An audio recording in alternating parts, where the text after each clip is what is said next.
വിശുദ്ധ വേദപുസ്തകത്തിൽ വെളിപ്പാട് പുസ്തകം 5-ാം അധ്യായം ഈ വാക്യത്തിൽ ദൈവത്തിനായി ചിലരെ വിലയ്ക്ക് വാങ്ങി എന്ന് കാണുകയാണ്. എന്തുകൊണ്ടായിരിക്കാം ദൈവത്തിനായി വിലയ്ക്ക് വാങ്ങുക? ഈ വിശുദ്ധ വേദപുസ്തകത്തിൽ 66 പുസ്തകങ്ങൾ ഇവിടെ വിശദമാക്കുമ്പോൾ പഴയ നിയമ പുസ്തകമെന്നും പുതിയ നിയമ പുസ്തകവുമെന്നും ഈ പുസ്തകത്തെ രണ്ടായി വിഭാഗിക്കുന്നു. ആ പഴയ നിയമ പുസ്തകത്തിൽ മനുഷ്യൻ്റെ ആത്മവീണ്ടെടുപ്പിനെ കുറിച്ച് ചില ഭാഗങ്ങളിൽ അവ വിശദമാക്കുന്നു. പഴയ നിയമബന്ധത്തിൽ ഒരു മനുഷ്യൻ്റെ ജീവിതത്തിലെ വീണ്ടെടുപ്പ് എന്നത് സാധാരണ ജീവിക്കുന്നൊരു മനുഷ്യൻ തൻ്റെ ജനനം മുതൽ ജീവിതം മുന്നോട്ട് നയിക്കുന്ന അവസരത്തിങ്കൽ ആ മനുഷ്യൻ ഭൗതിക തലങ്ങളിലൊക്കെയും ദരിദ്രനായി തീരുന്ന പക്ഷം തൻ്റെ ജീവിതത്തിൻ്റെ സ്ഥിതിഗതികൾക്ക് മാറ്റമുണ്ടാകാൻ തൻ്റെ ജീവനെയോ തനിക്കുള്ളതാകുന്ന നന്മയായ മറ്റേതെങ്കിലുമൊക്കെ മറ്റൊരു തരത്തിൽ അല്ലെങ്കിൽ മറ്റ് നന്മയുണ്ടാകുന്ന ഇടത്തിലേക്ക് വിൽപ്പന നടത്തുന്ന പക്ഷവും തൻ്റെ ജീവനെ വിൽക്കുന്ന സാഹചര്യങ്ങളിൽ, അതായത് ഒരു അടിമയായി വിൽക്കുന്ന സാഹചര്യങ്ങളിൽ ആ മനുഷ്യനെ സംബന്ധിച്ചിടത്തോളം മറ്റൊരു യജമാന്റെ കൈക്കീഴിൽ നിന്ന് അടിമത്വ വിഷയത്തിൽ നിന്ന് സ്വതന്ത്രമായി ആ മനുഷ്യന് പുറത്തു വരാൻ കഴിയത്തില്ല. ഇതിൻ്റെ ആത്മീയ ഭാഗം എന്ന മറ്റൊരു വസ്തുതയിൽ ഈ ഭൂമിയിൽ ജീവിക്കാൻ ദൈവം കൊടുക്കുന്ന മനുഷ്യന് കൊടുക്കുന്ന അവസരങ്ങളിൽ, ഈ ഭൂമിയിൽ മനുഷ്യനായി ജീവിക്കാൻ ദൈവം കൊടുക്കുന്ന അവസരത്തിങ്കൽ മനുഷ്യൻ്റെ ജീവിതത്തിൻ്റെ പഞ്ചേന്ദ്രിയങ്ങൾ നിമിത്തമായി ലോകത്തിൻ്റെ മോഹങ്ങളിൽ ആ മനുഷ്യൻ ഇടകലരുമ്പോൾ അവൻ്റെ ജീവൻ്റെ ആഗ്രഹങ്ങൾക്കനുസരിച്ച് പഞ്ചേന്ദ്രിയത്തെ സമർപ്പിച്ചതിൻ്റെ അടിസ്ഥാനത്തിൽ പാപം നിമിത്തമായി ദൈവത്തിന് വിരോധമായി നിൽക്കുന്ന പൈശാചിക മേഖലയുടെ മുൻപാകെ ആ മനുഷ്യനെ വിൽക്കുകയാണ്. അവൻ പാപത്തിനടിമയാകുക. ശ്രദ്ധിക്കണമേ, ഇങ്ങനെ ഒരു മനുഷ്യൻ്റെ ജീവിതത്തിൻ്റെ ആത്മമണ്ഡല പരിശോധനയിൽ പാപം നിമിത്തമായി ആ മനുഷ്യൻ മറ്റേതോ ഒരു അധീന ദൈവത്തിന് വിരോധമായി നിൽക്കുന്ന ശക്തിക്ക് മുൻപാകെ അവൻ വിൽക്കപ്പെടുമ്പോൾ ഈ പാപത്തിൻ്റെ അടിമത്തത്തിൻ്റെ അവസ്ഥയിൽ വിൽക്കപ്പെട്ട മനുഷ്യന് വരെ വായിച്ച് മനസ്സിലാക്കുമ്പോൾ വിവിധ കാലഘട്ടങ്ങളുടെ ബന്ധത്തിൽ മനുഷ്യൻ്റെ ജീവിതം ഇങ്ങനെ പ്രയാണം ചെയ്യപ്പെടുമ്പോൾ ആദിമയുഗത്തിലെ മനുഷ്യൻ ഒടുവിൽ അന്ത്യകാലത്തിൻ്റെ യുഗത്തിലെത്തപ്പെടുന്ന ഈ സാഹചര്യങ്ങൾക്ക് പുറകിൽ കൃപായുഗമെന്ന് പറയപ്പെടുന്ന ഈ ഒരു യുഗത്തിങ്കൽ ആ മനുഷ്യൻ്റെ അടിമത്ത പാപമായിരിക്കുന്ന ജീവിതത്തിൻ്റെ അവസ്ഥയ്ക്കൊരു മാറ്റം ദൈവത്താൽ സംഭവിക്കുകയാണ്. അതായത് കൃപായുഗമാകുന്ന ഒരു യുഗത്തിൻ കീഴിൽ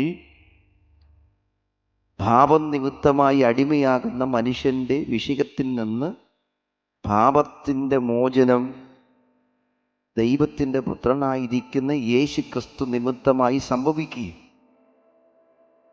ആ വിഷയത്തിൻ്റെ ബന്ധത്തിൽ ബൈബിൾ വിശദമാക്കുന്നത് ഇങ്ങനെയാണ്: പാപത്താൽ അടിമയായ മനുഷ്യൻ, പാപത്തിന് ദാസനായി തീർന്ന മനുഷ്യൻ, പാപം നിമിത്തമായി അടിമയായി വിൽക്കപ്പെടുന്ന മനുഷ്യൻ ഈ ഉലകത്തിൽ യേശുക്രിസ്തുവിൻ്റെ ജനനം വരെ, യേശുക്രിസ്തുവിൻ്റെ മരണം വരെ മനുഷ്യൻ്റെ ജീവസാഹചര്യങ്ങൾ പരിശോധിക്കുമ്പോൾ ഈ പാപത്തിൽ അടിമയായി വിൽക്കപ്പെട്ട മനുഷ്യനെ ഒരിക്കലും രക്ഷപ്പെടുത്തുവാൻ ഉലകത്തിൽ ആർക്കും കഴിഞ്ഞിട്ടില്ല.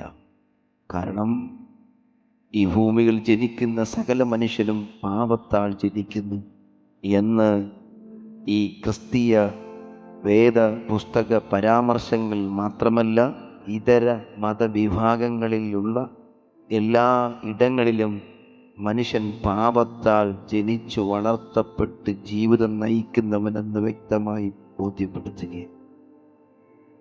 അങ്ങനെ ജീവിക്കുന്ന മനുഷ്യൻ്റെ ജീവിതത്തിൽ പാപത്തിൻ്റെ മോചനം സംഭവിക്കണം.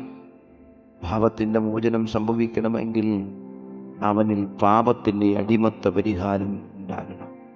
പാപത്തിൻ്റെ അടിമത്ത പരിഹാരം, പാപത്താൽ വിൽക്കപ്പെടുന്ന മനുഷ്യൻ്റെ ജീവിതത്തിൽ പാപത്തിൻ്റെ മോചനത്തിൽ നിന്ന് അവനെ തിരിച്ചു വിലയ്ക്ക് വാങ്ങുവാൻ തക്കവണ്ണം പാപമില്ലാത്തൊരു വ്യക്തിത്വം ഭൂമിയിൽ ഉണ്ടാകണമല്ലോ. എന്നാൽ ഉലകത്തിൽ യേശുക്രിസ്തുവിൻ്റെ ജനനം വരെയും ഒരു മനുഷ്യനും കഴിയാതിരുന്നപ്പോൾ പാപമില്ലാത്ത ഈ യേശുക്രിസ്തു ഭൂമിയിൽ വന്ന് നാം വായിച്ച വാക്യം എങ്ങനെയാണ്? സർവഗോത്രത്തിലും സർവഭാഷയിലും നിന്നുള്ള സകല ജനത്തെയും ദൈവത്തിനായി യേശുക്രിസ്തുവിൻ്റെ മരണ പുനരുത്ഥാനത്താൽ ഈ ജനത്തെ വിലയ്ക്ക് വാങ്ങാനിടയായി തീർന്നു. പ്രിയപ്പെട്ടവരെ, ഇവിടെ മനുഷ്യൻ്റെ ജീവൻ ലോകത്തിൽ അവൻ്റെ ഇഷ്ടങ്ങൾക്കനുസരിച്ച് ജീവിക്കപ്പെടുമ്പോൾ വിശുദ്ധ വേദപുസ്തകത്തിൻ്റെ ഭാഷ്യത്തിൽ പാപത്താൽ നീ അടിമയാകുക. ഈ പാപത്തിൽ അടിമയാകുന്ന നിന്റെ ജീവിതത്തിൽ നിനക്ക് തിരിച്ചു പിടിക്കുവാൻ കഴിയാത്ത, നിന്റെ ജീവിതത്തിൻ്റെതാകുന്ന ഭൗതിക തലങ്ങളുടേതാകുന്ന യാതൊരുവിധ നന്മകളും കൊണ്ട് തിരിച്ചു വിലയ്ക്ക് വാങ്ങുവാൻ കഴിയാത്ത നിലവാരത്തിൽ ഉലകത്തിൽ ജീവിക്കുമ്പോൾ നിന്നെ വിലയ്ക്ക് വാങ്ങുവാൻ യോഗ്യനായ ഒരാൾ യേശുക്രിസ്തു. ആ യേശുക്രിസ്തുവിൻ്റെ ജീവനാൽ നിന്നെ വിലയ്ക്ക് വാങ്ങും. ചുരുക്കത്തിൽ ഈ വിലയ്ക്ക് വാങ്ങുക എന്നത് 4 പ്രധാനപ്പെട്ട ചിന്തകളാകുന്നു. 1, ദൈവത്തിനായി വിലയ്ക്ക് വാങ്ങുക. 2, വിൽക്കപ്പെട്ടവന് സ്വമേധെ തിരിച്ചൊരിക്കലും വില കൊടുത്തു വാങ്ങാൻ കഴിയാത്ത സാഹചര്യത്തിങ്കൽ ആ മനുഷ്യന് യേശു വില കൊടുത്തു വാങ്ങി. 3, വില കൊടുത്തു വാങ്ങുന്ന യേശുക്രിസ്തു എന്നേക്കുമായി സൂക്ഷിക്കാമെന്നുള്ള ഉത്തരവാദിത്തങ്ങൾ വില കൊടുത്തു വാങ്ങി. 4, നാശത്തിലേക്ക് പോകുന്ന മനുഷ്യൻ്റെ ജീവിതത്തിൽ നന്മയുണ്ടാകേണ്ടതിനായി ഇവൻ നന്മ അനുഭവിക്കണമെന്നുള്ളതാകുന്ന ബന്ധത്തിൽ അവന് വിലയ്ക്ക് വാങ്ങി. 5, ആരും നൽകാത്ത വില ഒരു മനുഷ്യന് ആത്മമണ്ഡലത്തിൽ യേശുക്രിസ്തുവിൻ്റെ മരണ പുനരുത്ഥാനത്താൽ വില നൽകി ആ മനുഷ്യനെ സ്വതന്ത്രമാക്കുന്നു. ഞാൻ സംസാരിക്കപ്പെട്ട വിഷയങ്ങൾ എല്ലാം നിങ്ങൾക്ക് ബോധ്യപ്പെടണമെന്നില്ല. എന്നാൽ ഇപ്പോൾ ഞാൻ സംസാരിക്കുന്ന പദമൊന്ന് ശ്രദ്ധിച്ച്, അല്ലയോ സ്നേഹിതരെ, നിങ്ങളുടെ ജീവിതമണ്ഡലങ്ങൾ അനുഗ്രഹത്തോടെ നിങ്ങൾ ജീവിക്കുന്നു എന്ന് വിസ്തരിക്കപ്പെടുമ്പോൾ ജീവിതത്തിൻ്റെ ഏതെങ്കിലും ഭാരങ്ങൾ, ദുഃഖമുണ്ടാകേണ്ട സാഹചര്യം ഉണ്ടാകുമെന്നും ഒരു ദിവസം ഈ ലോകം വിട്ട് നിങ്ങൾ വേർവിടേണ്ടി വരുമെന്നും നിങ്ങൾ അധ്വാനിച്ചതൊക്കെ ഇവിടെ അവശേഷിപ്പിച്ച് അധ്വാനിച്ചതെല്ലാം ഇവിടെ നിങ്ങൾ ഉപേക്ഷിച്ച് ഇവിടുത്തെ നാടും വീടും ബന്ധുക്കളുമൊക്കെ ഉപേക്ഷിച്ച് ഈ ലോകം വിട്ട് നിങ്ങളൊരു നാൾ യാത്ര ചെയ്യേണ്ടി വരും. ആ യാത്ര ചെയ്യുന്നതിന് മുമ്പേ നിങ്ങളുടെ ജീവിതത്തിൻ്റെ പരിശോധനകൾ, നിങ്ങളുടെ ജീവിതത്തിൽ നിങ്ങളുടെ ശരീരമണ്ഡലത്തിലുള്ള പഞ്ചേന്ദ്രിയ നിമിത്തമായി അറിഞ്ഞും അറിയാതെയും നിങ്ങളുടെ ഇഷ്ടങ്ങൾക്കനുസരിച്ച് ജീവിച്ചതിൻ്റെ ബന്ധത്തിൽ പാപത്തിൻ്റെ ഏറെ അവസ്ഥകൾ നിങ്ങളുടെ ജീവിതത്തിൽ ഉണ്ടാകുമ്പോൾ ഈ പാപം നിമിത്തമായി ലോകത്തിൽ ദൈവത്തിന് വിരോധമായിരിക്കുന്ന ഒരു പൈശാചിക ശക്തികൾക്ക് കീഴിൽ നിങ്ങളുടെ ജീവൻ വിൽക്കപ്പെട്ടിരിക്കുന്ന അവസ്ഥയാണ്. ആകയാൽ നിങ്ങൾ ഈ വിൽക്കപ്പെട്ടിരിക്കുന്ന അവസ്ഥയിൽ നിന്ന് നിങ്ങൾക്കൊരു വില നൽകി നിങ്ങൾ അതിൽ നിന്ന് മോചിക്കപ്പെട്ടാൽ മാത്രമേ വിശുദ്ധ വേദപുസ്തകം പരാമർശിക്കുന്ന വിഷയമാകുന്ന മരണത്തിന് ശേഷം വന്നുള്ള ജീവനിലേക്ക് ഒരു മനുഷ്യന് പ്രവേശിക്കാൻ കഴിയത്തുള്ളൂ. ആയത് വിലയ്ക്ക് വാങ്ങുവാൻ കഴിവുള്ള ഒരു വ്യക്തിയെ ഞാൻ പരിചയപ്പെടുത്താം. അത് യേശുക്രിസ്തുവാണ്.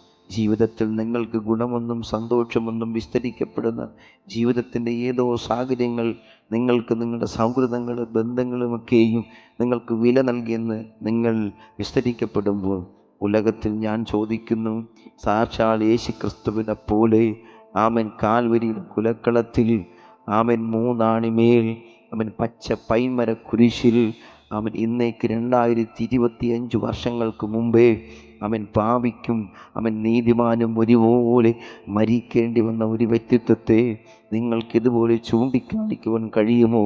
പ്രിയ സ്നേഹിത, നിൻ്റെ ജീവിതത്തിൻ്റെ വിഷയത്തിന് പരിഹാരത്തിന് വേണ്ടി ഉലകത്തിൽ നിനക്ക് വേണ്ടി മരിച്ച നീതിമാനായ ഒരു വ്യക്തിത്വമുണ്ടെങ്കിൽ അത് ഞാൻ വിസ്തരിക്കുന്ന സാക്ഷാൽ യേശു ക്രിസ്തുവാണ്.